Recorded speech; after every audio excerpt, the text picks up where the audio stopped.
friend. So if you're looking to duo, my dude, let's go do that. And we'll have a swell old time. Over 1,000 hours of Magic the Gathering and League of Legends. My guy. But you know, it's not just Joe Schmo here. We've got all the pros coming in. I'm not going to say everything's like rigged for like T1, but you know, with the Faker skin.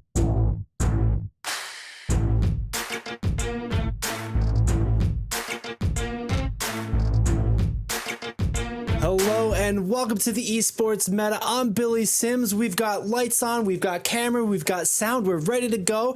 It's an episode so nice, we had to do it twice. You might have seen this Tuesday, we had a couple technical issues, but we're back with a vengeance, ready to kick those bugs' butts and bring you all the esports news that's happened this week. The news is so great that we need to talk about it, that nothing could hold us back, and that's why we're here. We're going to be talking about the Esports World Cup first and foremost. A lot there, a lot of scheduling, a lot of matchups, a lot of previews. We've got predictions, previews, and preparations for you, ready to go for the whole kit and caboodle of the Esports World Cup. We're talking 60 million total prize pool that we're going to be breaking down bit by bit. Then we're also going to be talking about another update in another arena shooter, but this one seems a little bit different. Super Vibes coming at you, just lifted the NDA, brought us into the full spectrum of what to expect of the game.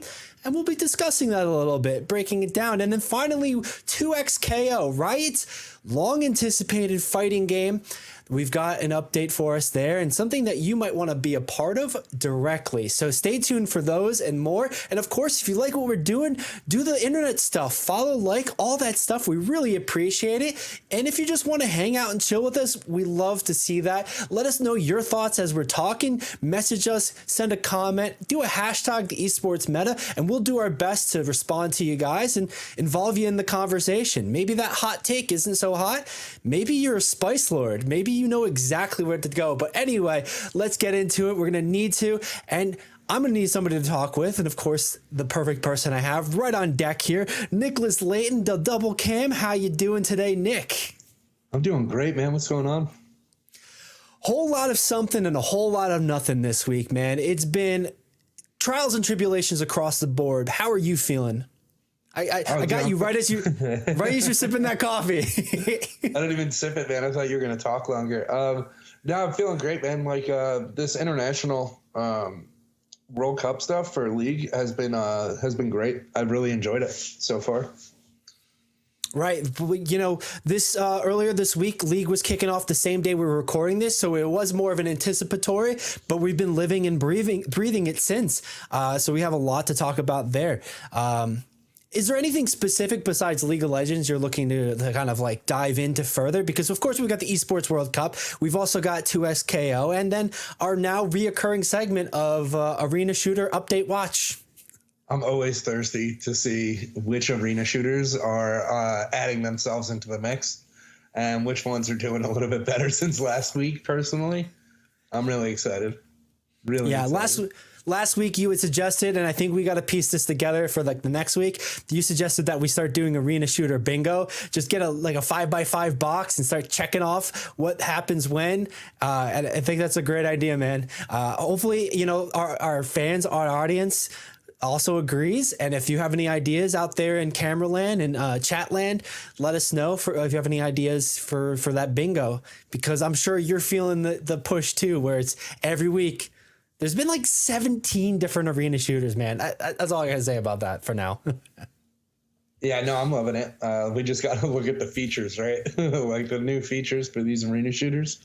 Let's just check it out. Yeah. So let's get into it. We're going to start off today with our first topic, the reoccurring segment of Arena Shooter Update Watch. And I think we're kind of slowly getting a title here. It's still a working title, but anyway, the game this week is called Super Vibe. And fingers crossed on with me, Nick. Let's pray to the algorithm gods. Let's pray to the streaming gods right now that we don't break the stream. But browsing? All right, we got it. I think no jinxing. Okay. Well, here it is. Super Vibe is the site. This is the game. It is a 5v5 overhead top-down arena shooter. It has, very simply, vibes like League of Legends, where you pick a champion, you roll out with a kit, and you make purchases and level up through the game. But it's done through a format of Battle Royale. And you'll see what I mean in that in a little bit, but that's the very quick TLDR. Just right off the bat with the aesthetic too, here's the website. We have a very similar comic booky sort of style as we saw last week with Frag Punk. That was heavy neon, heavy cyberpunk. Nick, just the aesthetic appearance as we go into this, what are you thinking, feeling off of this one? Visually pleasing. It's not it doesn't take a seizure warning. You know what I mean? Like, compared to the last one. This one's a lot more pleasant. Like it makes more sense when you're using these colors in in cartoon art style, right? It's like the reason why the MCU like characters don't have like the most comic book accurate costumes, like super bright and stuff like that, because like it does not look good with like real life art for the most part. And so this one's like a lot more pleasing, as you can tell. Absolutely agree with you on that. It's a lot more pleasing, and then it fits the actual stylistic nature of the game, the stylistic aesthetic of the game.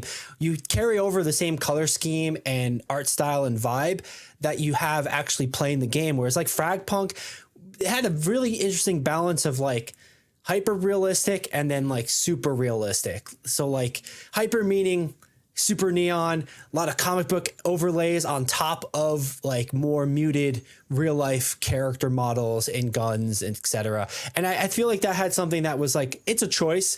It had it working for it, but I think we both ended up agreeing on that one. That felt like it would have been a great first person shooter, maybe a multiplayer co-op story game, but seeing it as like a competitive game might be a bit rough. And we'll see how that one goes. But this one, we're talking about Supervive here.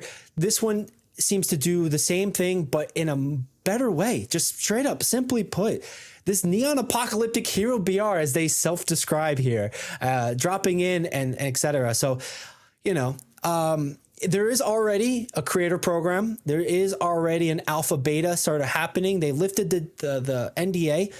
And you could apply to play if you're interested by this, if any of the other stuff that you've seen. I got into it this week, and Nick, it's been a little bit hectic and busy, but I got a dual key, so I can invite a friend. So if you're looking to duo, my dude, let's go do that. And we'll have a swell old time playing this new game if, you're into it, or if you just want to hate play it, but we'll figure that out later. I'm probably into it. All right, so first and foremost, I think a reason why I'm into it was honestly the game reveal. When they lifted the NDA, they had a fireside chat with one of the main developers, producers of the game, and I really appreciated how they approached it. So let's do a quick watch through for this 5-minute video. I just don't want to blow out eardrums, and then you can already see the aesthetic and the vibe. Like I was saying, League of Legends / Fortnite Battle Royale. But here we go. Hi everyone, Jessica Nam here, executive producer of Supervive, and welcome to the very first fireside chat of Supervive. We do have a lot in this 8-day playtest, but this is a special edition fireside chat because all right, you got it. Just announced our game. Okay, let's run down the list. It's a lot better.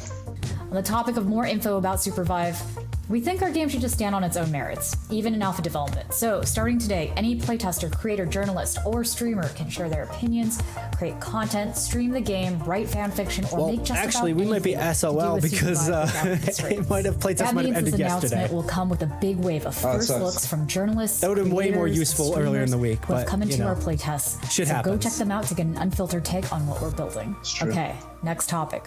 What the hell are we building? What is this game? Yeah. Supervive's high-level vision has stayed roughly the same since the start of development. Combine the strategic team play of games like League or Overwatch with the endless replayability of a battle royale, and set it all in an improvisational action sandbox where things come together in infinitely unique scenarios. Imagine a living, evolving chessboard with dozens upon dozens of players. A huge battleground filled with unique hunters, powers, and items that you can use and combine in open-ended ways to pull off game-breaking plays. Now, imagine doing that with a squad of your friends against a lobby of 9 other teams, each dreaming up their own unique strategies and running their own unique comps. The other half of this action sandbox is our free-flowing movement and combat that puts us closer to action shooters or platform fighters than traditional MOBAs. You can jump, you can glide, you can combo off of walls, you can spike enemies into the abyss, and you can move seamlessly through the world in a variety of different ways. All of these things combine into a game we think plays unlike any other, and we're already seeing our testers pull off incredibly creative, expressive plays. Sometimes it's not even about the mechanics. Sometimes it's this galaxy brain combo of powers and items that really takes over the lobby. And that is our starting point. We still have... So I actually want to pause it right here and kind of just... there seems to be a lot of buzzwords that are immediately thrown out there where it's like, it's League of Legends, Overwatch, and Fortnite. Hold on. Yeah. Hold on. The CEO, I thought I recognized him, so I just had to look it up, right? I don't know if he left Riot, but Joe Tung. Okay, right? That's the person that was earlier. Yeah, that's the CEO, right? I recognized him from the Riot Please videos. This guy's from Riot. Oh, so we're seeing I don't know if we're seeing Riot, he's still on LinkedIn. Are we seeing I'm assuming it's got to be a departure of these developers go and start their own studios or join other studios, because that's been happening a lot in the industry, especially with Blizzard. That's a whole other beast when we can talk about with Overwatch, where the original team has been all gone. Even the original Overwatch 2 team, there's been a lot of turnover. But yeah, is that something that you feel has been happening with Riot, where we're just seeing a kind of clone? They feel like they can do it better?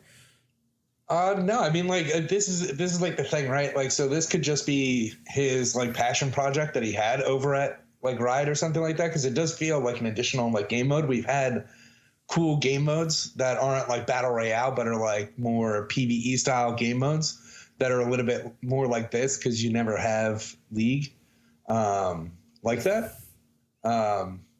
But yeah, it's just it was just a cool thing. So that's why it's given me a League-esque thing. I wonder who they stole from from Blizzard's Overwatch team. Hey, Billy here. Wanted to take a quick minute to let you know a few different things. If you enjoyed the video so far, please consider liking and subscribing. It really helps us out and it tells the algorithm to share it with more people. You can find the Esports Meta live every week on Twitch and YouTube. It's where we film the podcast or hang out, play games, and chat. If social media is more your vibe, check us out on Instagram, TikTok, Threads, or Twitter if you use Threads. Does anybody use Threads? This is a video game community that's excited to talk about esports, so jump into the conversation. Of course, you can find more videos like this here on YouTube. Just hit that subscribe button right there or there. Thanks for watching, and let's get back to the show. Could you imagine? Right. I'm going to play this in the background while we're talking, but no, that would be real funny. And even pulling from an Apex and whatnot, because this has a lot of different. And that was the thing that scared me initially, because this producer just immediately goes into high complexity, Overwatch and League of Legends, a lot of diversity of heroes and characters, and then the replayability of battle royales like Fortnite. And that just sounded like you're just trying to grab everyone's attention. But the more I watched and listened to this, the more it felt kind of true. It might not be a game for everybody, but I feel like this is going to be a pretty solid competitive game as long as the developers can support it continually.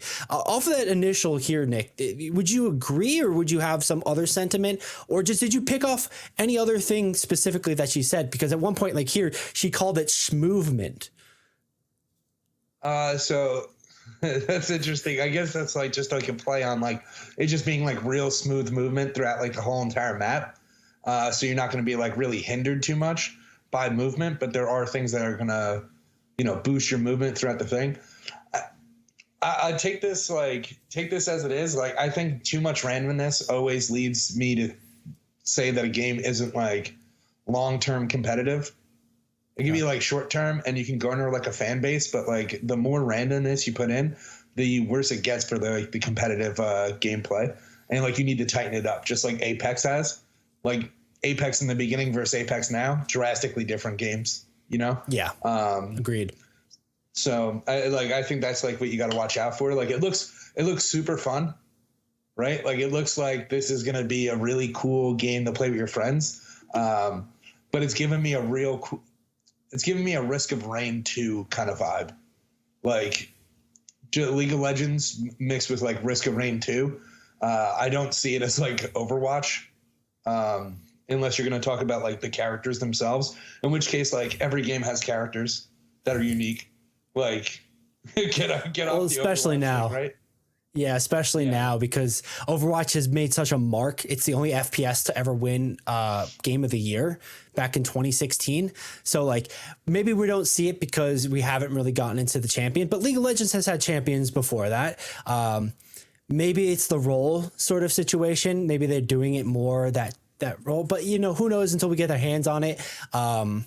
I do feel like the D&D World of Warcraft Holy Trinity. Role. Yeah, like, I'm not saying Overwatch. Yeah, I'm not saying Overwatch invented it, but I do feel like Overwatch did a really decent job at like not dignifying, but I guess just solidifying it in the FPS action shooter genre. Even like Overwatch was called a bit of a MOBA for a bit, and like it kind of is, right? But then it also isn't.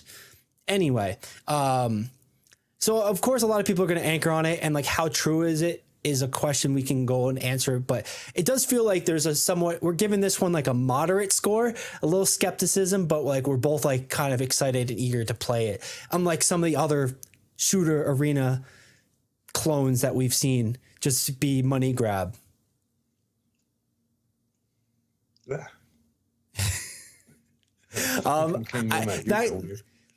That kind of reminded me, you grabbing your ear just reminded me, I haven't seen them mention Battle Pass yet. I haven't seen them mention cosmetic skins either. And like, we know that Riot, man, there's going to be a Battle Pass. Like, we know that there's going to be a Battle Pass, of course, but it's refreshing to see them not already sneak it, leak it, whatever it might be off the bat.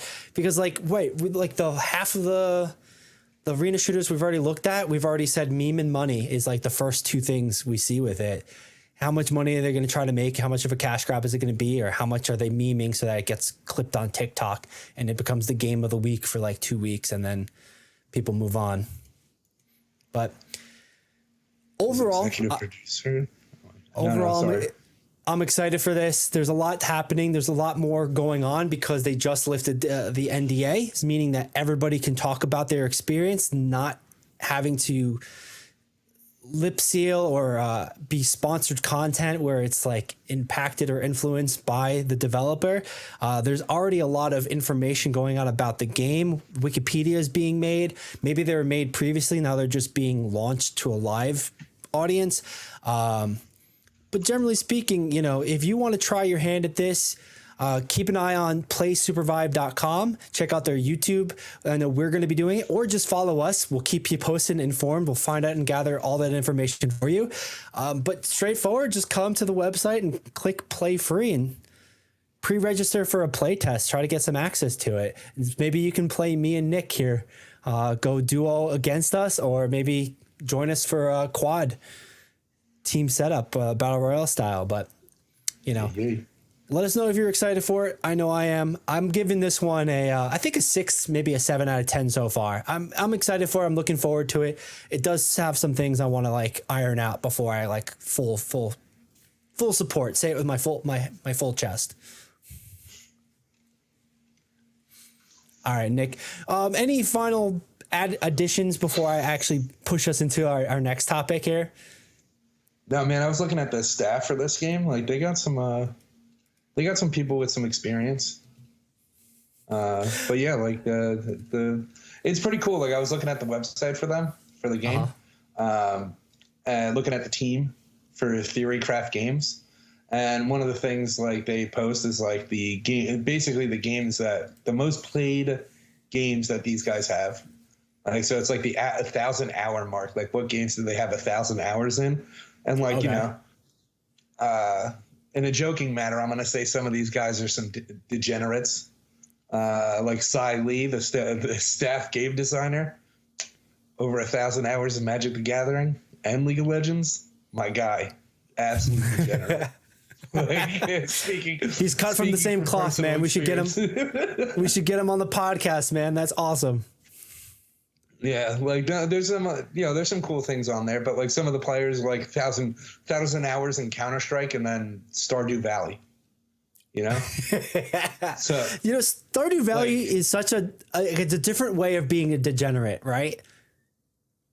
It's still it's a solid game.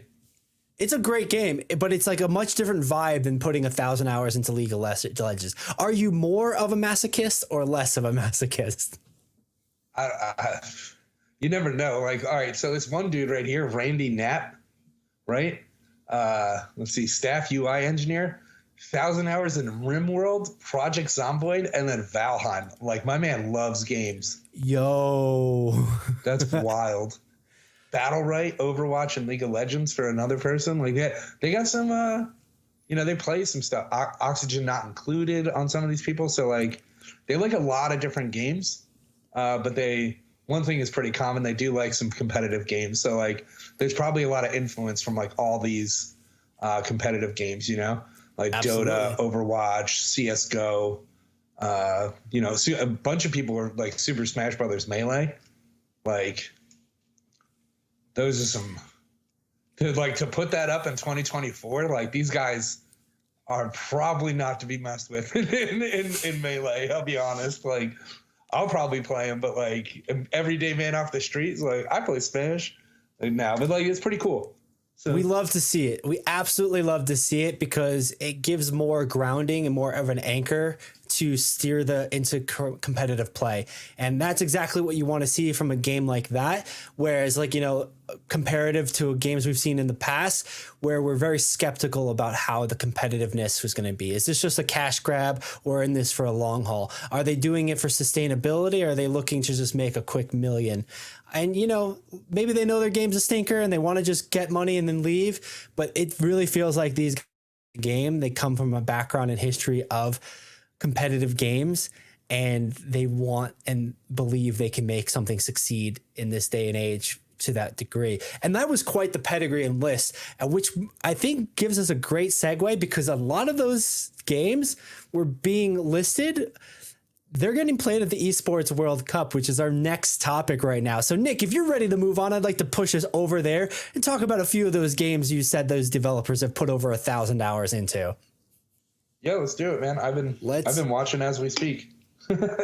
Awesome, dude. So real quick, what is the Esports World Cup? Well, the Esports World Cup is exactly what it sounds like. It is a world tournament brought together all the best players and teams from a lot of different countries, international, around the world, for the largest prize pool in esports history. $60 million in total being given away between, I think, 19 different games. So you show up and play your favorite game, you've got a chance at winning.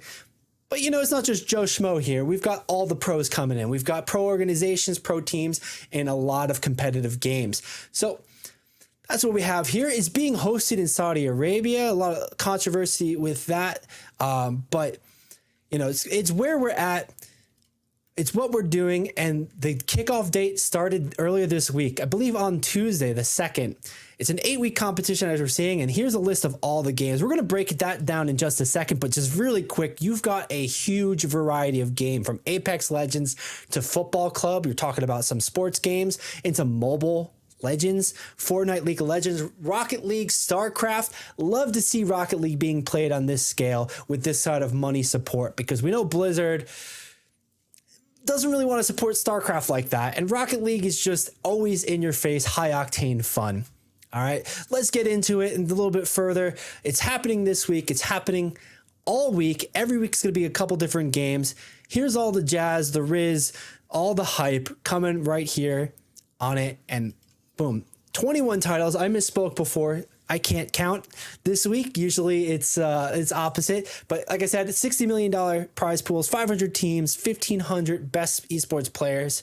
So they're having 1,500 players. I think that's a little bit of a stretch. And it's happening all the way through the end of August. So we're going to be talking about this week in, week out for a little bit, hitting you up with all the highlights for it. Nick, I know you said you're already watching the League of Legends stuff because that kicked off on Tuesday. Give me something, man. Because League kicked off, we've had a little bit of a hiccup with our tech stuff, and now we're in full swing. What am I looking forward to here just off of that? What are we talking about with League? If you want to start pivoting us into talking about League, let's go. Wherever you want to go, give me a little something. All right, so right now, like they're about to finish quarterfinals today. It's going on right now. The last match of quarterfinals is FlyQuest versus G2. Things have not 100% gone the way that people expected. We got How so? Billy Gaming. So like T1 took the first. Excuse me. If you scroll, you got to scroll down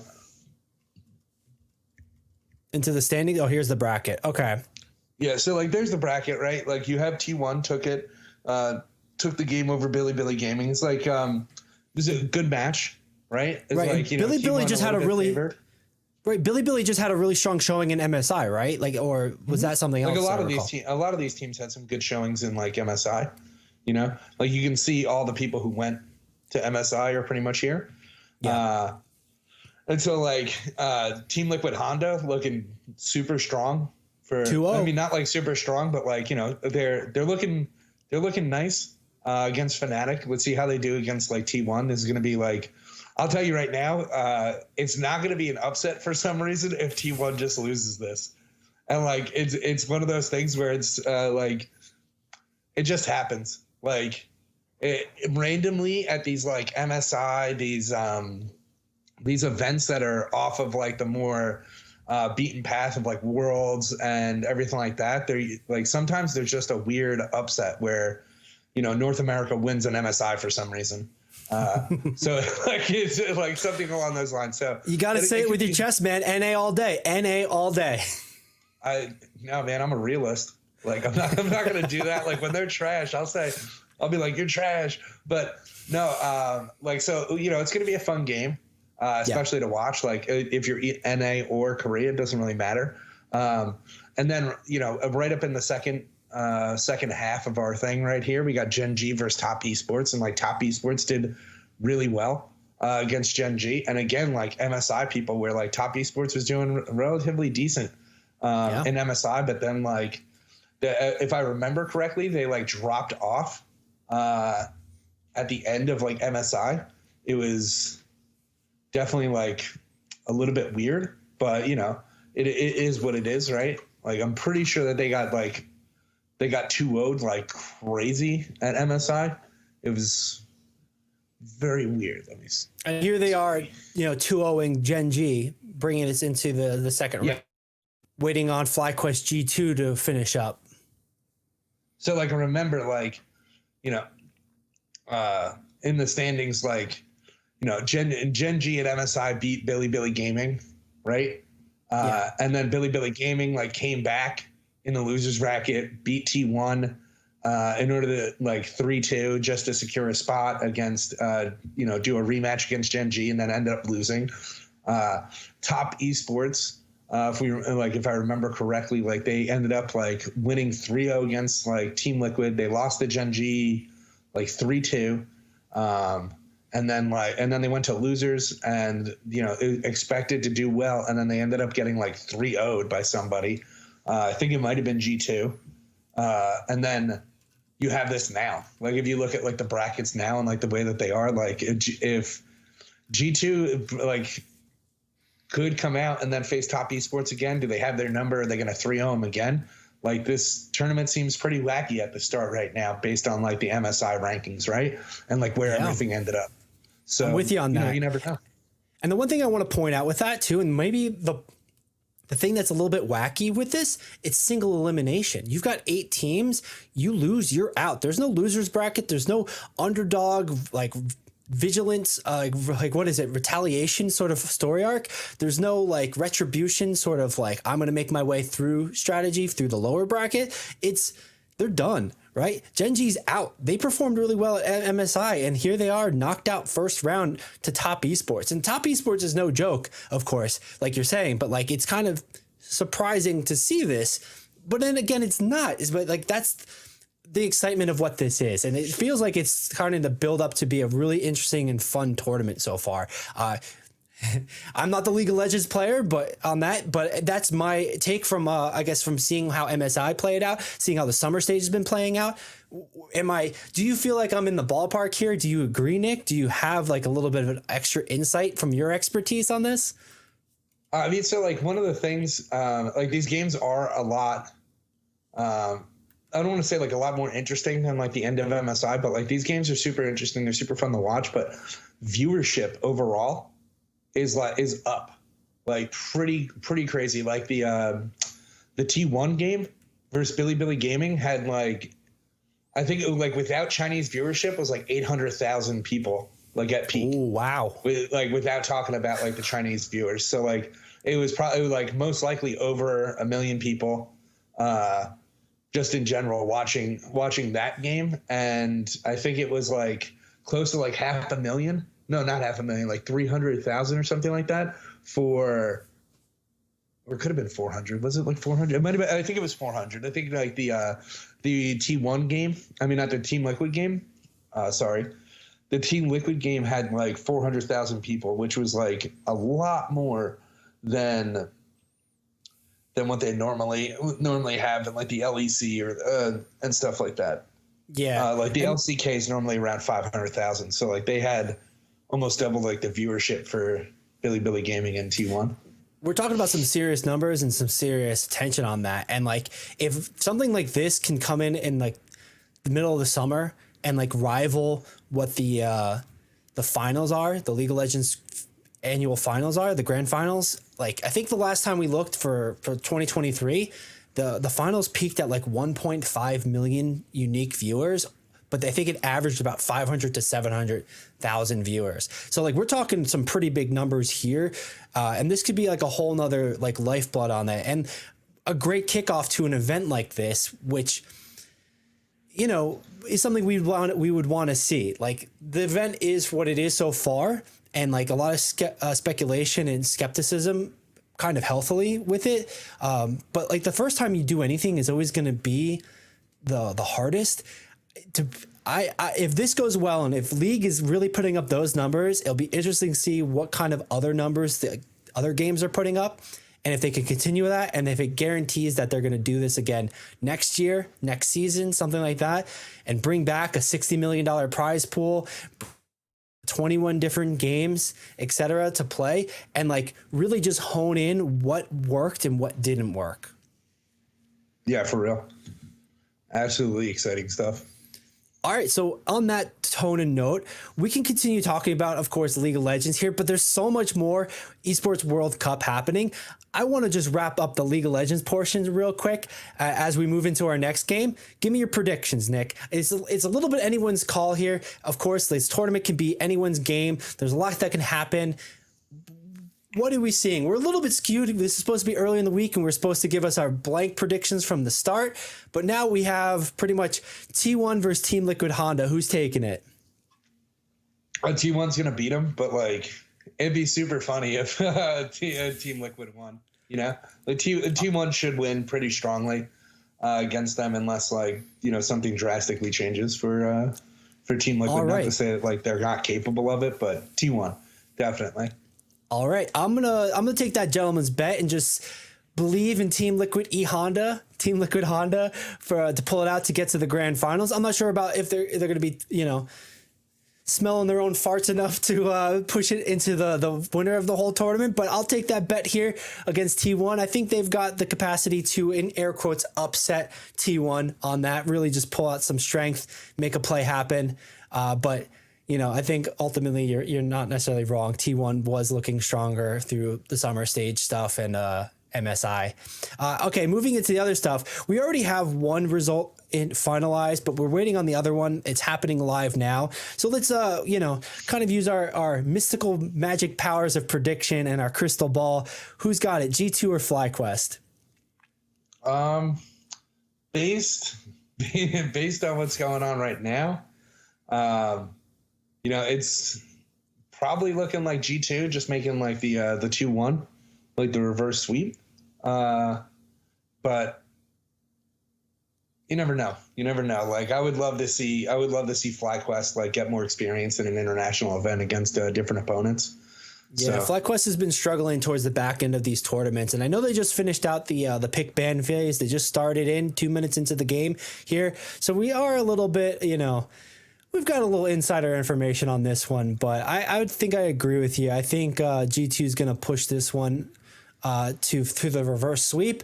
But FlyQuest does have that potential of like showing up because they had a hard time doing that previously, for sure. They've got a lot more to prove. All right, so then in the next matchup here, then, if we expect G2 to come out on top of this game, the next game would be G2 and Top Esports. Who do you think takes it? I think Top Esports is gonna win. I think pretty strongly, actually, but I could be wrong.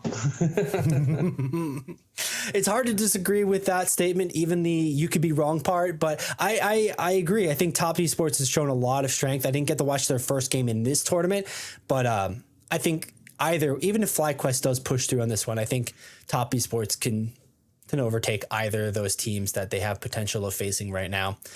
So that brings us into the last one. You think T1 and Top Esports in the finals? And do you think who do you think is going to take it home as first and champion of this first League of Legends Esport World Cup tournament? I think it's going to be T1. I'm not going to say everything's like rigged for like T1, but with the faker skin, the this, that, and the third, it's T1's time. Like, this is their final send off for faker. So that's where I would put it. I would probably put them winning, regardless of what happens. That's a lovely narrative. I'd love to see that happen. It'd be a lot of fun, especially after all the banning happened on the faker skins and just Ari for people were doing for a bit. But that's another story for another time. I'm with you on that one. I think T1 in that way, for at the very least the story, the lore. I'm here for that sort of RP lore. Let's get faker that championship. Let's see T1 take it home. But ultimately, I do want to see how great of a series it's going to be, a tournament this is going, because it's already looking to be a lot of fun with it. All right. Nick, any last things to look out here at League of Legends before I move us into the next game? No, just it's just exciting stuff. Like, everybody should just be watching if you're a League of Legends fan. Right. Oh, and before to finalize this, one thing I am going to add for first place coming here, $400,000 and 1,000 club points, which I believe gets them qualified to later in the tournament. I'm sorry, later in the season. But $400,000 for first place, not going to be too bad. So love to see it. But you can walk away second, third, or fourth, which I think we're pretty much looking at the top 4 teams already. Not a bad deal. 100K, 200K, respectively. 5th through 8th, each walking away with 50K. Who knows what the split is between the guys, but Billy, Fnatic, Genji, all walking away with 50 grand right now from this, and can't say I'm mad at that. Those are pretty good prize pools for this sort of thing. Yeah, for the first world tournament for this, let's see how it increases. It all depends on a lot of different factors to see if the prize is going to increase. But it starts off pretty good. I've said some stuff earlier that's it's not too great, but it's pretty good for a first time event for all these games that are going on. Yeah, and I know we talked about it where it's it'd be interesting if there's some sort of backroom contract where Riot doesn't want to be outshone by the Saudi money basically here. So they want to keep things kind of respectable and comparable to what they're putting up for prizes and putting up for their tournaments. But that's a story that could develop as we continue and we see how this tournament ends, how it continues in future years, and if there's any sort of push and pull, any sort of drama on that. But let's move into more drama with more games because there's a lot to cover here. Esports World Cup is about so much more than League of Legends, though we love to watch League of Legends. It's also about Overwatch. It's our next one. We've got the qualifier group stage already set, and this is what we're going to be looking at. There's 4 different groups. Group A, B, C, and D. We're looking at Group A, Crazy Raccoons, Toronto Ultra, which is a rebranded Toronto Defiant for this tournament. Gammon Gladiators, Loaded, rounding out our Group A. Team Falcons, Woofin, Twisted Minds, and the Great Showman coming in Group B. Zeta division, ENCE, M80, Bleed Esports being our Group C combatants. And then Group D, Space Station Gaming, Fnatic, Vitrus, and Timeless. Those are the names. We're seeing some changes in the names. We're seeing some changes in the rosters. Nick, what stood out? Because I know we were favorites of Crazy Raccoon. It didn't take really a lot to second guess them it didn't take a lot to predict they were the strongest candidates, especially for DreamHack. But like looking at this lineup, these groupings, what's your takeaway? Who do you see as being standouts and, you know, your strong picks here for the tournament? Because we have a little bit until this one starts. What is your strong picks? Which group are you looking at? Which teams are you feeling are going to like hit it, and which teams you think are going to miss it? Let's see. All right. So like Group A, it's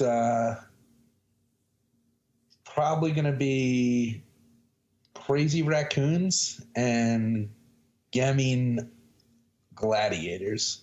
Group B, I'm feeling Team Falcons and Twisted Minds.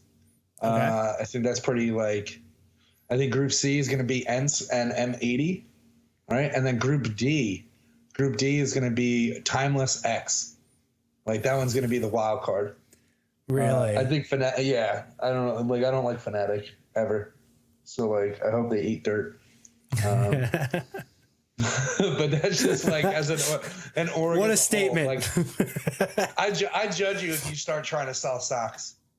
Like as like an esports organization. Like I judge you more. Nick, I hate to break it to you, but we've got socks at our merch store. Check it out at Esports Meta store. Not really, just joking. Space on them. How great of a little plug would that been?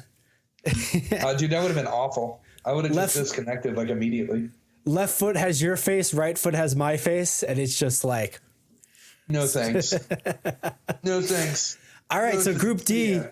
Group D you see as being a little bit of the wild card group here. I want to bring us into the full screen as I talk about it, because we do have a little bit of a shake-up. So we have a bit of an overlap, because this is not just the Overwatch Championship Series teams that qualified and got in. These are teams that qualified in the Face It League. So we're seeing a bit more of an extended bracket than we're used to seeing. We're seeing teams that we're not totally used to seeing and watching on main stages, etc.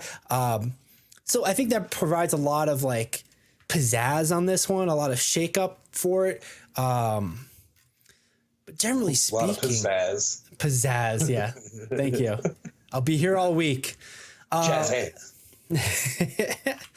A lot of pizzazz stuff, but in the same way, we're also seeing roster changes. And then on top of that, by the time they play next week, we're going to be seeing a lot of patch notes and changes since the last competitive play. I'm trying to get us over into what's called, yeah, here we go, the Overwatch bracket side of stuff, so we can see a little bit more. All right, so perfect. Rolling this into it. It's gonna be starting on the 24th, so we have a couple weeks until this happens. It's gonna be 4 double rounds of round robin, so Swiss rounds, meaning going back into the teams. The Swiss teams, each group is going to have to play each other. And then the best 2, I think, or best 1 or 2 teams are going to come out alive. So kind of looking at it that way, I don't disagree with you, but I feel like Toronto should be able to push forward, even though they had that abysmal showing at DreamHack. And that's going to like burst some bubbles and get mad. I don't think it's too spicy of a take, because NA just shit the bed at DreamHack when it came to Overwatch. Crazy Raccoon on top for sure, but I do feel like Toronto Ultra can really like, you know, come at these other lesser known teams. But these lesser known teams, this is the time to shine, and they're going to put everything on the line for sure. So that's going to be the fun thing to watch. Getting into Group B, Team Falcons is definitely, I think, an easy pick pending the meta. But I don't think Twisted Minds is really going to come out too strong. I'm not super familiar with either of the other teams, but I do feel like how Twisted Minds was boomed, I don't think they've bounced back in time here for it. So then for my last, rounding out to the last 2 groups here, my last predictions, I agree with ENCE, M80. M80 sporting not a whole new roster, but majority new roster. We got 3 of the 5 main players that have been cycled out, retired / inactive, let go. And we've gotten a new tank and 2 new DPS. And that could mean all the difference here. I think against Ents, it's going to be a tough matchup. They didn't really perform well against them in DreamHack.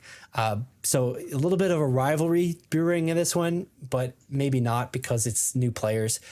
Bleed Esports and Zeta Division. Again, it's another case. I'm not too familiar with them. They're coming out of FACEIT qualifiers and getting in on the points, but this is the time for them to shine. It's do or die. Can they stand up to these Overwatch League caliber pros, the ones with all the experience here? But I gotta finish this off and just saying Space Station Gaming, man. These guys are my Reinhardt bros. They're looking at the meta. They're finding different things. Here in Group D, I think they're easily taking it. I think their coach, Christopher, is going to push a great strategy. And like, I think they're going to just like be able to like hold some cards back and like leave that haha Yugi moment for the finals when they face against stronger teams. But Space Station here, Timeless has been a thorn in the side, but they've been like hit or miss. So I would also still say this is a bit of a wild card group, but I would say Space Station Gaming is definitely coming out on top on this. Timeless is likely, but it's such a hit or miss moment. Vitress, again, time to shine. Who knows about Fnatic? I'm not super familiar with them, but yeah, I'm with you. I'll take your sentiment. In the dirt. Double in the dirt for Fnatic Selling here. socks around here. How dare you? All right. What's actually kind of interesting, I'm moving back into the Liquipedia article about this, and what might be really interesting, I would think there's only 1 or 2 teams. It's the top 3 from each group is advancing. So you're really just knocking out one of those 4 teams, and then they're going into single elimination playoffs. And maybe that's why, because it's not a loser bracket, they're putting more teams into play, and then it's going to be single elimination where anything can happen. I'd still think our 2 picks are solid on that, and it's definitely what to expect for it. Bring us down into the cash prizes and what to expect for first place, second, and third through fourth. 400K. Pretty damn good. A lot more than what Blizzard was going for, especially with that Hanzo skin. 25% bullshit. But anyway, first place pulling away $400,000 and 1,000 club points. Second place, 160, so less than half of what first place is going away with, which is some really solid prize pools for Overwatch, and definitely where the salaries are gonna kick into high gear to like make it sustainable. I've been talking a lot, Nick, and I want to check in with you. What's your thoughts? Anything to add on what you've seen, what I'm talking about? We do have the whole roster of teams here. I can break down into roster of stuff, but I don't think we really need to, because we've got a couple weeks until we really go hard into this. I just want to give a bit of a preview for Overwatch. So anything for your sensibilities to add to my ramblings? So like I would always say it's usually pretty easy for any person who's rich in Saudi Arabia to put like Blizzard to shame with the prize pool. But devil's advocate, Blizzard always needs to be like dealt with when it comes to a prize pool, just in general, personally speaking. Like, but you know, I hope this like shames them a little bit more into developing better prize pools and better prize pool positioning with these skins, because that was pretty disgusting. And you know, maybe they should have partnered with these guys and added, you know, a skin for the world sport, like the World Esports World Cup. Jesus Christ, Esports World Cup, and made a skin out of this, and then made an event for that like, you know, maybe do something like for these like players. Like I think like all these companies can do like more for these events just in general. Like, you know, maybe the MVP of this like event gets to get their own skin, like help design the skin, color base, like stuff like that, instead of like, you know, generic something, we'll just take your team or something like that, you know. But that, you know, it's pretty cool. That is something that Overwatch League would do, where they have the team skin and they'd have the MVP skin. But I mean, MVPs walk away with 50K. So, you know, you walk away as the MVP of this tournament, of the finals, whatever it might be. That's a cool half 100G, 50K on your pocket. The total prize pool is going to be $1,050,000 for that MVP, as we just pointed out. But there's definitely a lot happening here, and I agree with you. I think Blizzard's had a history of friction and different things in control and power dynamics with the different games. I know StarCraft 2 is one we talk about in the past, especially in Korea, and how they're fighting for power / control. And it's not totally them, but the most heartbreaking thing, you hit the nail on the head, that 25% split to people who bought the Hanzo skin just feels bad, especially when like Dota can do a much larger split consistently, etc. But you know, this is the first time going around. If it's enough of a success, we can petition and we can scream and kick and tweet them to make something happen. All right, fair enough. Yeah, and that's pretty much you know, majority of the information you need to know about Overwatch and coming up for this Esports World Cup. I do want to spotlight when you can watch this for Overwatch, and then we're going to move into the other games. Here we go. You can find the schedule here on the Esports World Cup website, and specifically if you're looking just for Overwatch stuff, you can take a look at Esports World Cup and all their different streams on July 23rd. That's when it's be kicking off, and then finishing out on the 27th. What was it? I do think we had something a little bit more actually than just that. Let me take a look. No, okay.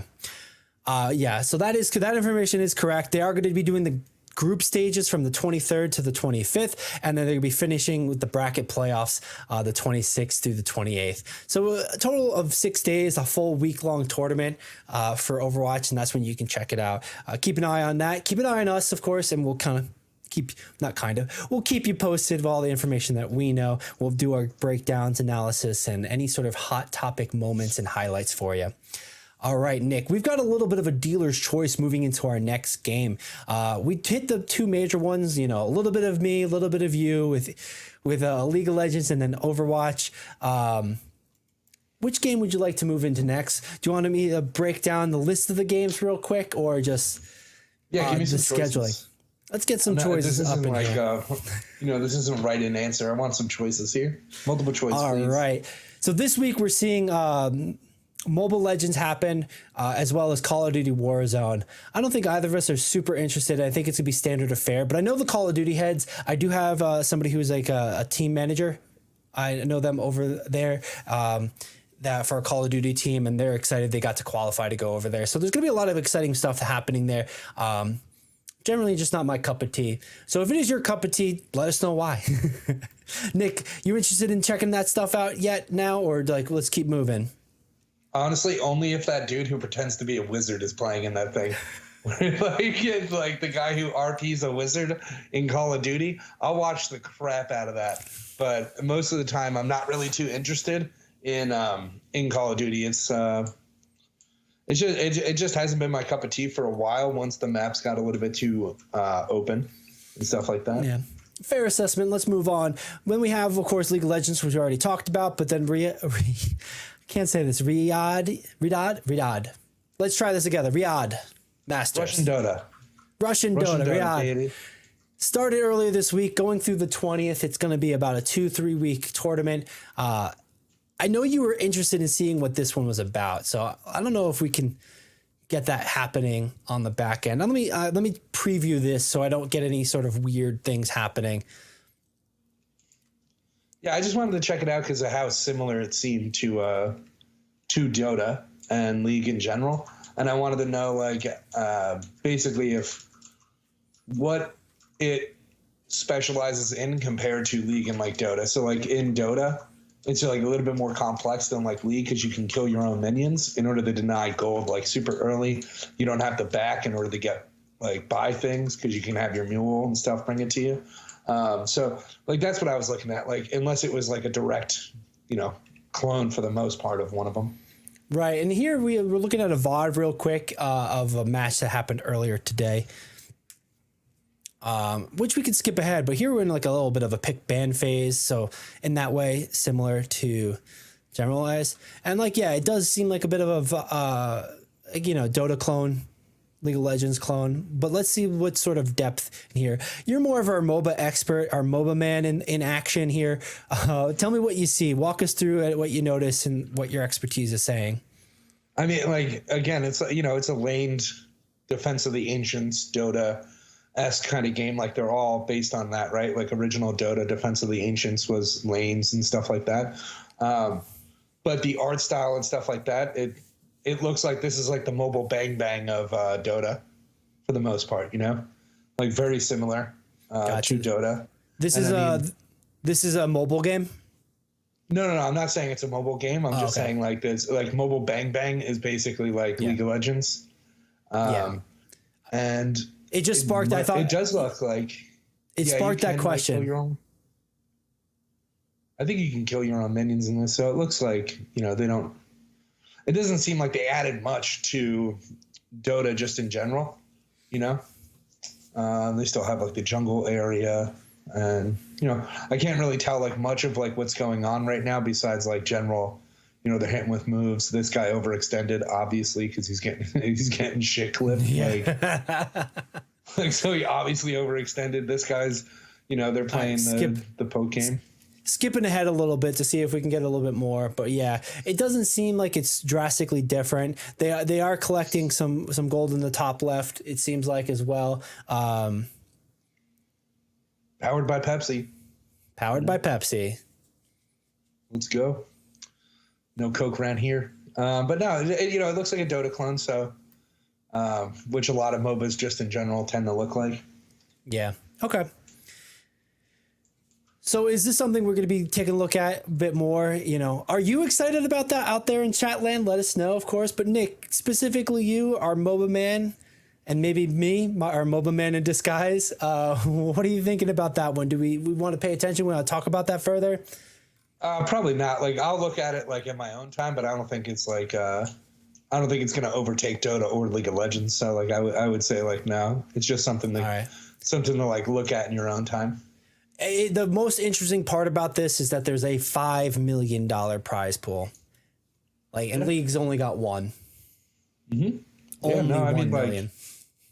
I agree. But I mean, like, you never know with like how this game's viewership is and stuff like that. Like, I don't know this game, and so like, hold on, Dota 2 is an RTS. So this looks like Dota 2. Like, it literally says Dota 2 is an RTS. So is it just Dota? Like, is it Dota on the back end, like just named differently so that they can get away with it across like different countries? Yeah, like is this like just Russian Dota? Click about. It brings us back to the page that we were on. I'll take a look down here. Are we pulling the ultimate NA move here where we're just like, what is this? I would guess that this is... I would absolutely guess that this is just Dota. But just called... It literally says, like, Dota, right? In, like, the description of it?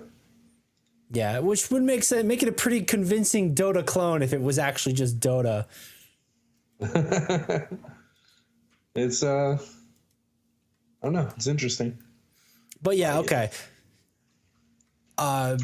It is what it is. We'll keep an eye on it. We'll let you know. The prize pool would add up and match that it's Dota. It would support that idea. But let's move into other games here.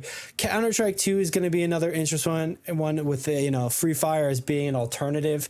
I don't think either of us are really going to be pushing on that one now. PUBG, World Cup,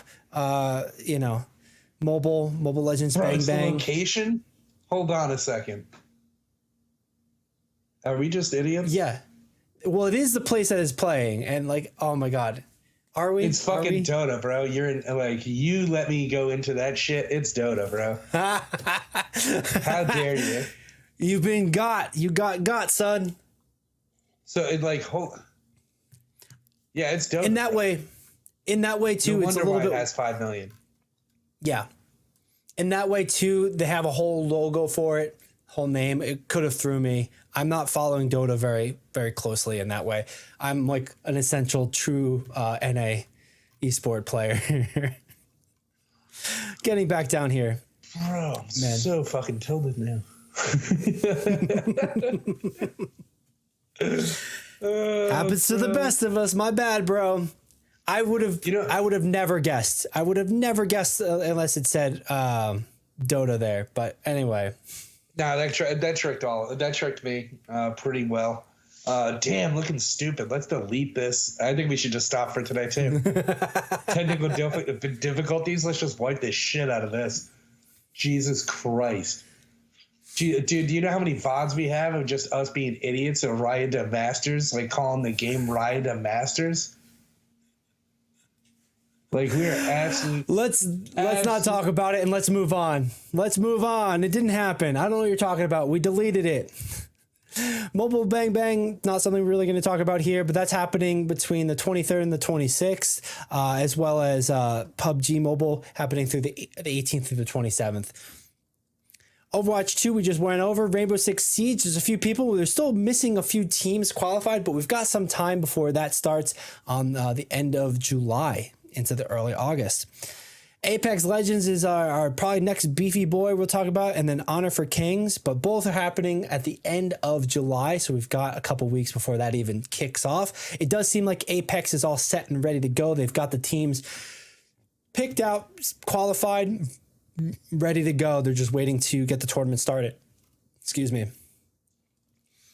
Moving into the last couple games expected: Fortnite, Teamfight Tactics, Street Fighter, StarCraft 2, Modern Warfare, Football Club, PUBG Battlegrounds, Rocket League, and then Tekken and ESL. All right. So that was a little bit of a rapid fire on that. Of that rapid fire, what are you thinking? What are you seeing, man? I mean, like I love StarCraft. Watching StarCraft is sick. And I was going to check this one out, but I haven't actually like looked into it at all. But I mean, it starts in August, so I was literally going to just let it surprise me on like who's there in general. But you know, StarCraft 2 is like Blizzard's lost, forgotten bastard child that they don't want to even talk about anymore. And somehow it's still kicking. Somehow it's still kicking.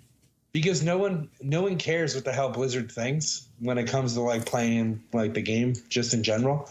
And it's like a nice competitive game. And like it just doesn't make enough money for Blizzard to really like give a shit.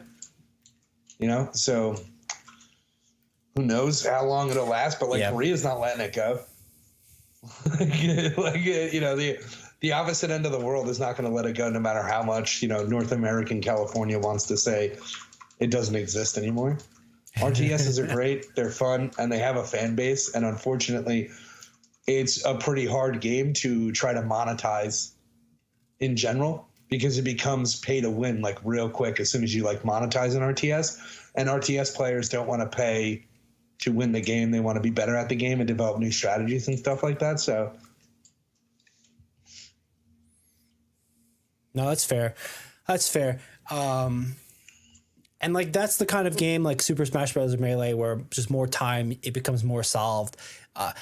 The one hesitation I have about games like that, and like maybe it's just because of me, that game becomes a lot about the APM. How many actions per minute can you make? And rightfully so. That's the style of the genre. That's what it takes to be good at that game. StarCraft is on a whole another new level for something like that, where the APM really dictates the pace of the game and the strategies you can pull off and factions and choices that way. So like it's a different aspect and different way of looking at the competition strategy. That's the word for it. Yeah, it's about the game itself is the instrument on how you play the game rather than just your keyboard and mouse for the most part, because it's not just about making like right decisions. It's about how fast you make your right decisions and how fast you react to your opponent. So unlike like a bullet hell game, right, where you're just like spamming for the most part, you know, stuff like that. But yeah, it's a precision spam, which is that even a thing? But anyway, yeah, completely that.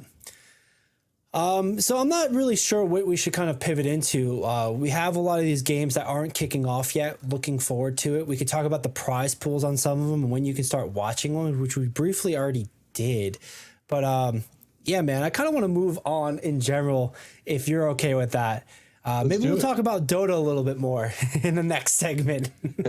Oh my God, dude. I think I'm never going to talk about Dota on this again.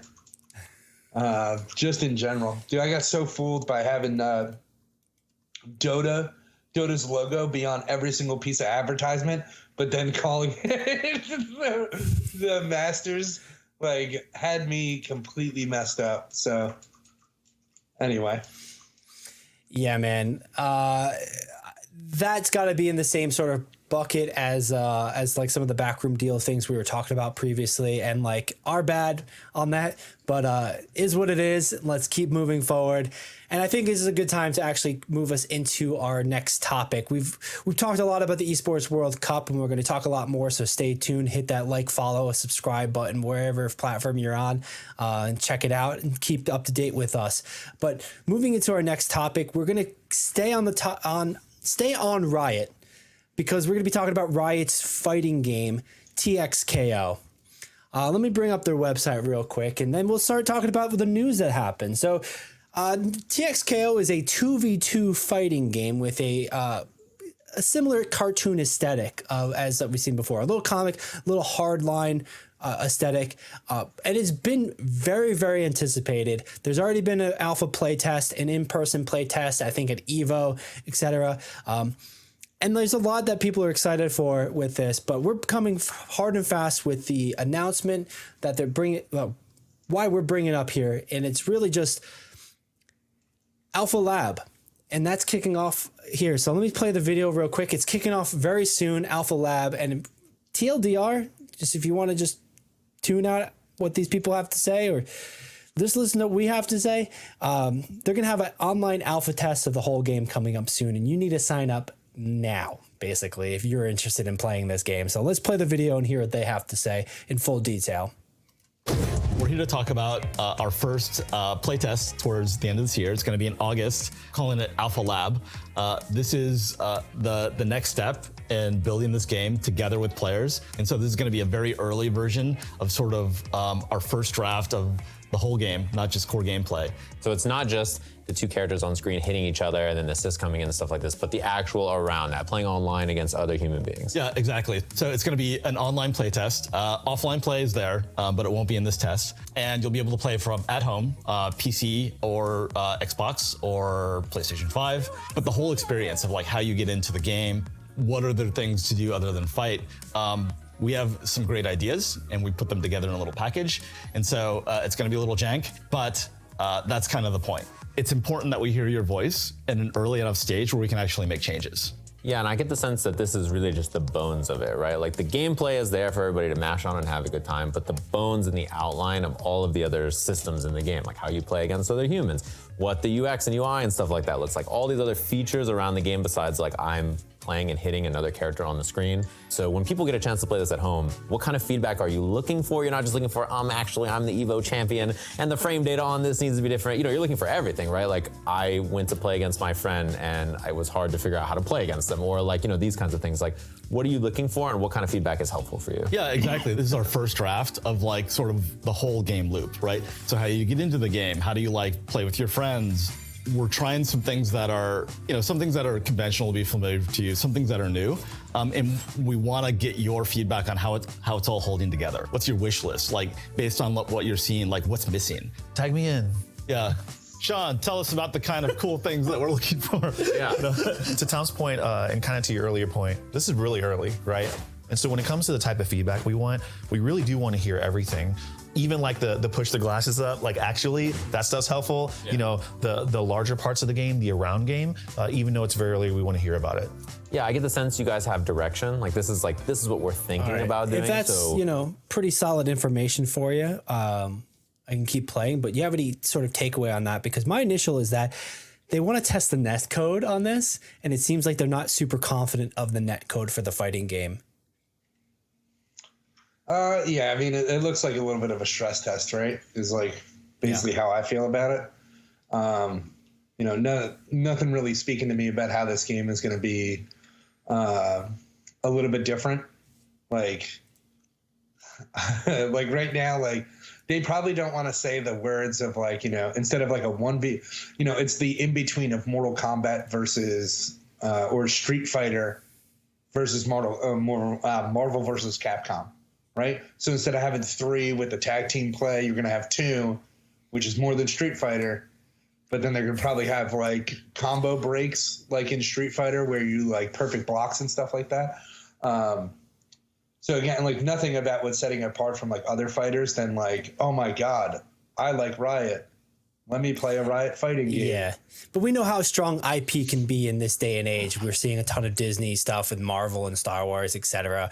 And like they do seem pretty open and flexible because I think they've already done a play test with Ari and like you had to manage a what is that? The orb system. You had to manage that as a resource and like it got too heavy-handed. It got too complicated. So they ended up simplifying that a bit. But that's also where I worry they kind of make it into like a Dragon Ball Fighter kind of game. And like Dragon Ball Fighter isn't a bad game, but it's definitely a lot simpler than like a Guilty Gear Strive kind of thing. Like a lot more simple than a Tekken, which is kind of sitting on top of like the fighting game world currently as far as like its sustainability, its quality. Yeah, exactly. Like, how entry level is this going to be compared to like other games, like in general? And personal opinion, like the more new player friendly you make your fighting game, probably the worse that it gets for me. I'll be honest, because like a person who is playing fighting games like for the first time, there's always like, oh, I'm just spamming things, and then you like figure it out. Like I don't know like how you could make the new player experience like any better than like you already know what a fighting game is. You just don't know the characters and you don't know the moves. So like learn to play the game. I don't know how the new player experience could be like any different for a fighting game, Yeah, I'm willing to see them cook on that, but I do want to point out I paused the video. They're all using the board, my dude. Yeah, no, I know, man. Like the hitbox. It's like if you're not using a hitbox nowadays, like in order to like or something along the lines of a hitbox for that, you're probably not doing too well. It's wild to me because it's such a paradigm shift than what I'm used to seeing, etc. But like here we are in a dev like roundtable Q&A kind of situation, and they're providing the hitbox and they're providing the vibe. So like they're probably designing with it in mind completely as well. Well, you have to. Like Street Fighter codes for it versus like controller versus hitbox. I think we spoke about it on the channel once before. Yeah. Like so like they have to take it into account, and if they don't, it ends up being that this will be the strongest like tool, and you'll need to have this for like fighting games going forward. But like also I don't think it's a bad thing. Like I don't think it's a bad thing to start separating, like if you want to play a music game, you have to have something different than a controller. If you want to play a fighting game, you probably should have something different than your controller. Maybe and going forward, like certain shooter games might be VR based or something like that, where you can like. So who knows? Maybe everything gets a different controller per game, right? In that way, maybe that's where the onboarding and the entry level, like, I'm just going to familiarize myself with the character and the move set for each character. That maybe that's where the onboarding comes in, where it's not that it's necessarily easier on the controller, but like, that might be the differential where if you get serious about it, that you level up with the hitbox and they're able to differentiate between the two. Either because like this becomes a big conversation too, even with just like aim assist and how we've talked about how bad for games aim assist is, magnetic aiming and aim assist. And that's trying to smoothing out the experience. That's trying to make it better for the player. And like it does the opposite in a lot of cases. Maybe this is where a place where they can quote unquote innovate on, they can add to the conversation as the hitbox becomes more ingrained in the life cycle of video games, in the overall culture of fighting games. It's already there. It is already base standard for fighting games, but you still have a lot of people who are used to previous iterations of controllers and like sticks and boards that way. Yeah, I think it's okay to let new players be frustrated with a genre that they're not comfortable with. Like, I don't think we should be like really holding people's hands. Like, if you're going to play something you're unfamiliar with, like, why is it the game's responsibility to make you feel comfortable instead of you becoming comfortable with the game? But the only thing I would add to that, because I don't totally disagree, the only thing I would add to that is that you still want to be able to hook them to keep playing, because a lot of games do the opposite. Like, yeah, it's not, we're only going to cater to the people that we know, and the people that we know are going to like this.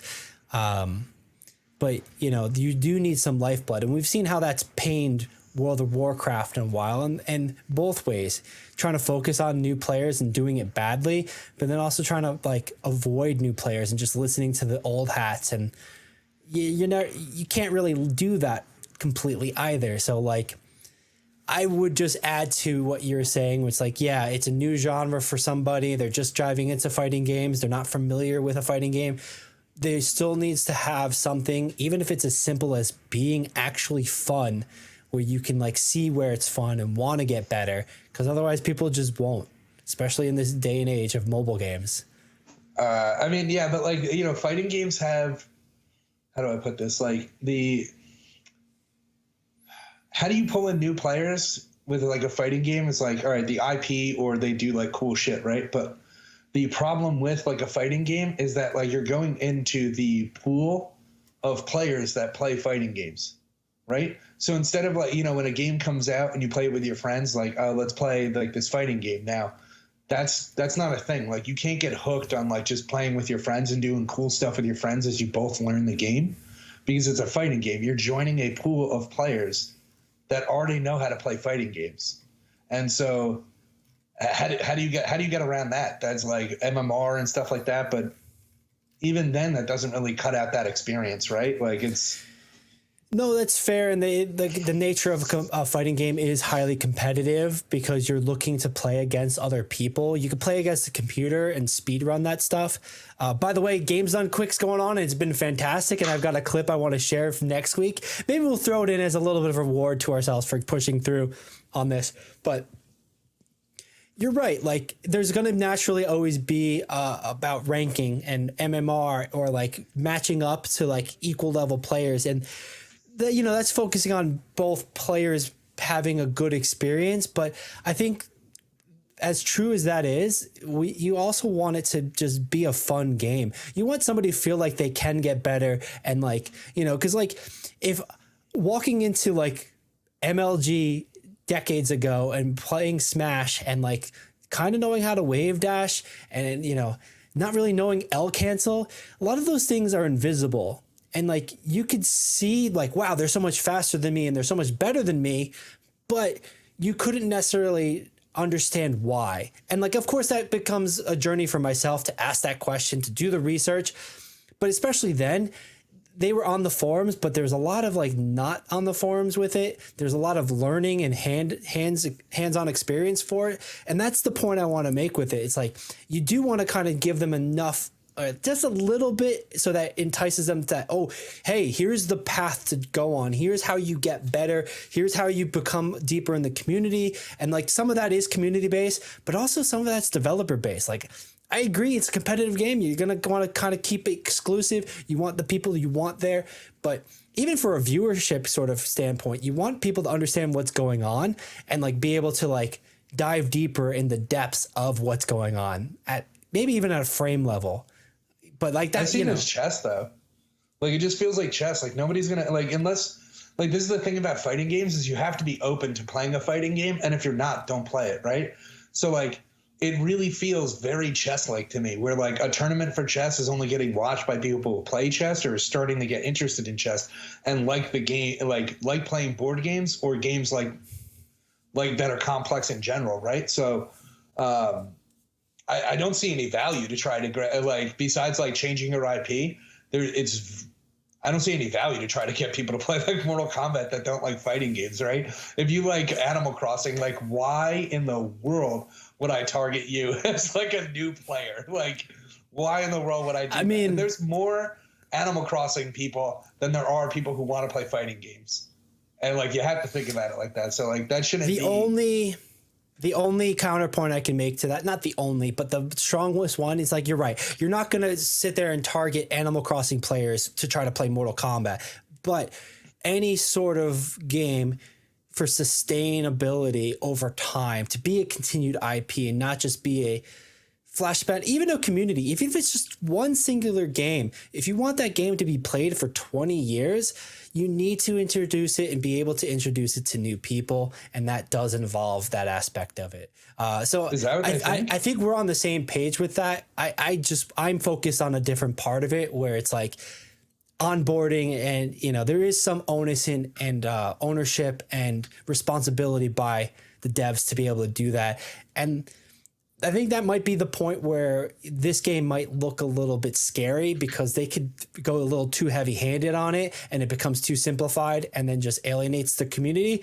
Or in the vice versa, it could also get too hard and too complicated, which could alienate the community, but then also just like never see the light of day on Twitch beyond 10 viewers kind of moment. True, man. I mean, the characters that they've chosen already have kind of been... they will definitely get negative feedback if they don't do the characters justice. Like, so like Ari, that, like, they made it more simpler and stuff like that. But like, I don't know, with like Yasuo and Darius and stuff like that. Like, these characters have very strong fan bases just in general. It's true. Alawi has pretty...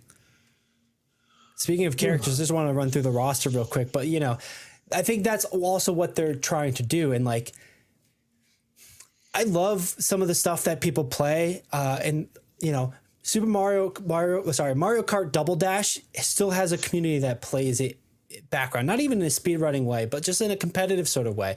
It's definitely less mainstream. It's more of like a cult underground thing, and like, that's wonderful to see. Absolutely love to see it.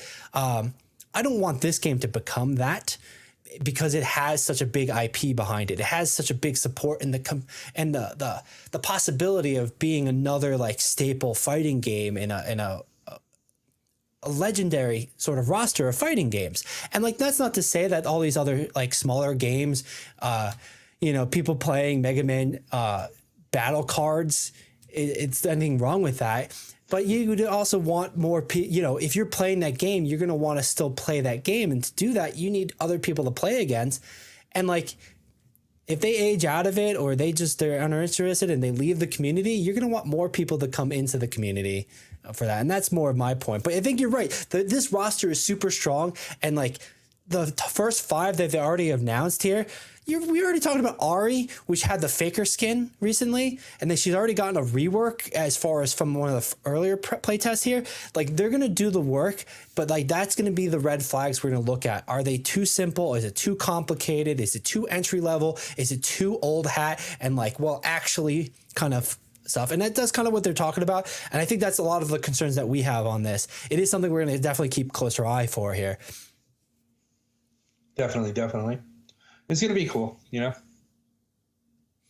Yeah, for sure. And the reason we bring up this game too, the topic at hand, besides just going in and talking about the game we're hearing here, it's like, you get to put your input now coming up. I'm going to move us back into a single Billy here, because I think we lost our friend Nick, but you get to put your input for this game coming up, because they're having an open play test. You can sign up on the website.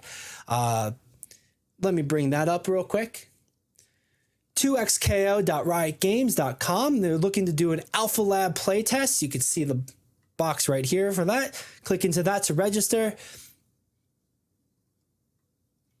And so if you're super interested, if you want to just get the experience, understand this is a playtest. They've already said it pretty clearly. They would like to make sure that everything that goes into the experience is good, is there.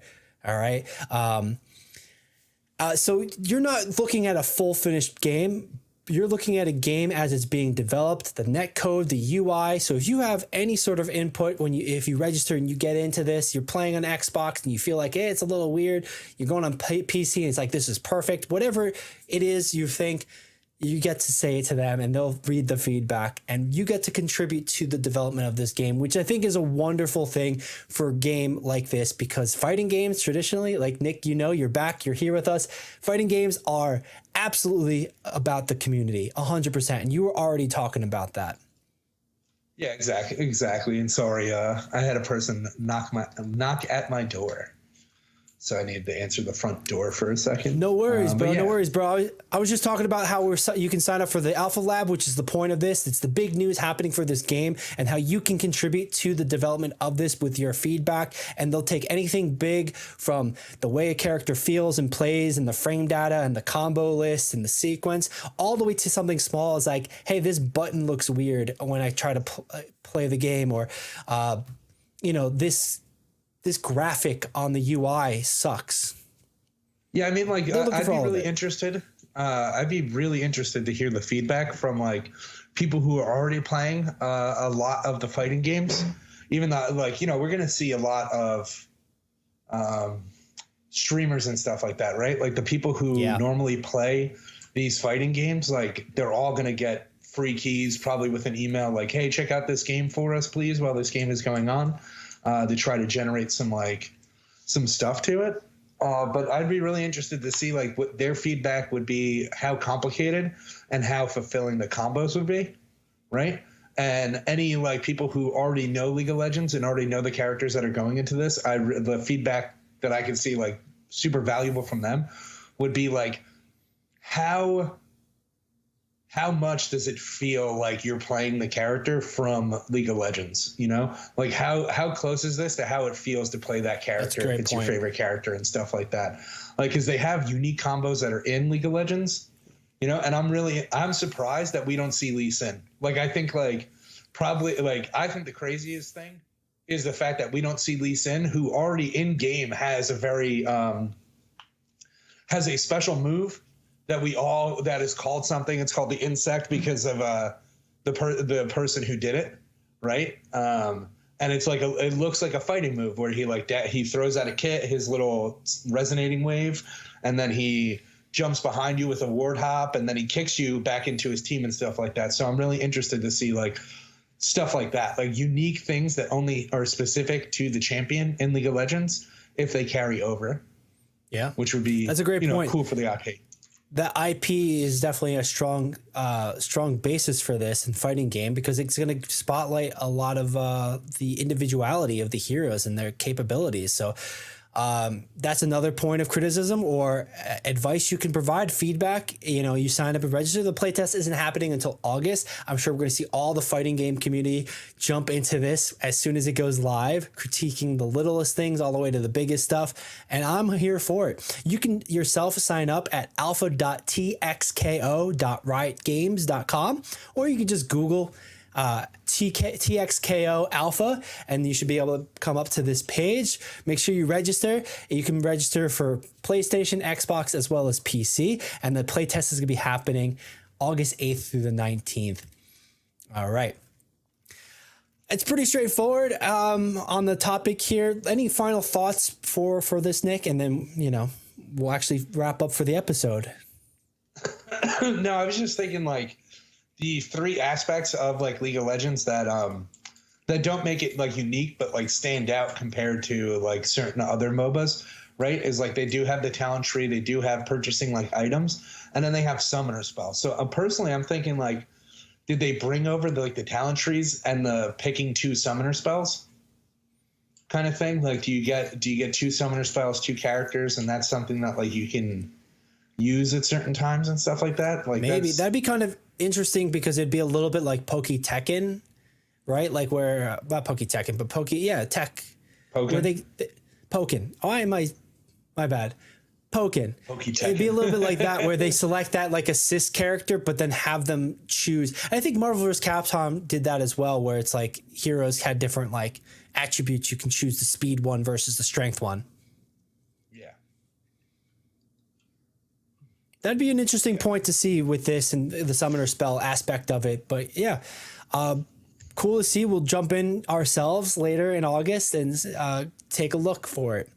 I'm definitely more jazzed about it as well, because like you said, I think you made a really good point where it's like you get to bring over the lore and the character mechanic to it. And I think that was something that made like Marvel Rivals playtest really exciting, because it felt like you were Spider-Man. And that's kind of a good or a bad thing, because, that Spider-Man could be super broken or just really bad. But, fans would be mad if he didn't do his his web slinging thing, right? Yeah, no, nobody would play Spider-Man if you couldn't swing on a web. And I think that could be the same here, right? But we get to add our input coming up. Make sure you register. Make sure you play. Also, make sure you follow us. You've been watching the Esports Meta. We've been talking a lot about esports in North America and happening across the world, all the biggest titles, as well as all the stuff happening in video games. So make sure you hit that follow, that like, subscribe. Another call to action here to help us out because it's free for you and it lets the algorithm know to send this to more people. Nick, we're wrapping things up for the day. We've talked about a few different things. Supervive, having a League of Legends sort of vibe feel with the Fortnite flair battle royale. We're talking about Esports World Cup, League of Legends in that way. We're talking a lot about Riot. That whole tournament's already kicked off. We're already seeing the last day or two of League of Legends, but we've got another 7 weeks of other games for Esports World Cup. And then here, TXKO with their big news about the alpha playtest. We've had a lot on our plate today. So anything, what would you walk away with as most important from this episode on those topics? What are you looking forward? And why is it going to be football club in Esports World Cup tournament?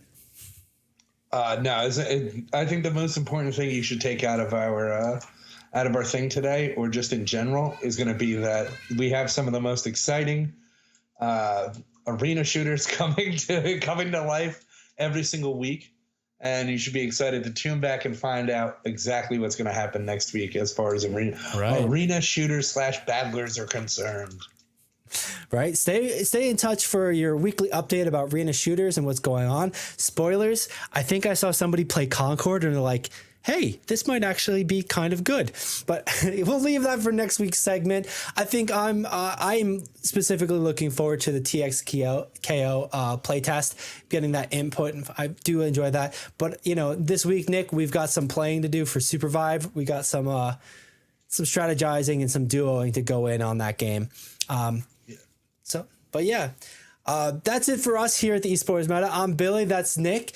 You know what to do. Hit like, follow. And if, hanging out on Twitch isn't your vibe, check us out on our social media. We're all there wherever you are. TikTok, Instagram, Facebook, LinkedIn. We're there, so you get all your... We're there so you can get all your latest news of video games and about competitive esports. I'm tripping over my tongue a little bit, which means it's time to go. So thanks for joining us. See us next week here at 7 p.m. on Tuesdays for our regularly scheduled time where we film the podcast live. And that's about it. Thanks for joining us. Thank you. See you guys later.